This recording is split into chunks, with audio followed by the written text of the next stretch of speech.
Hi, నేను శ్రీదేవి. మామిడికాయ నిల్వ పచ్చడి. ఈ కప్పుతో 4 కప్పులు మామిడికాయ ముక్కలు అయినాయి. దీని మీద ఉన్న తెల్లటి పొర కూడా తీసేయాలి. పల్లీల నూనె 1 కేజీ 1 లీటర్ సరిపోతుంది. హాఫ్ లీటర్ ముందుగా వేసుకోవాలి.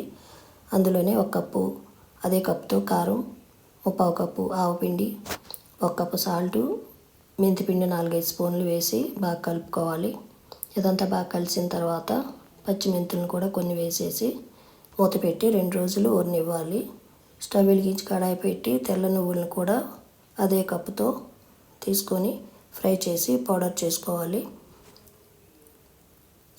2 రోజుల తర్వాత మూత తీసి బాగా కలుపుకొని సాల్ట్ సరిపోతే చూసి కలుపుకోవాలి. వెల్లుల్లి రెబ్బలు కూడా వేయాలి. ఒక 4-5 వెల్లుల్లిపాయలని ఒలిచి పచ్చట్లో వేసుకోవాలి. ఈ నువ్వుల పిండి కూడా వేసేసి బాగా కలుపుకోవాలి. ఇది మొత్తం బాగా కలిసిన తర్వాత మిగిలిన ఆయిల్ కూడా ఇందులోనే వేసేసి బాగా కలుపుకోవాలి. ఇది జాడీల్లో కానీ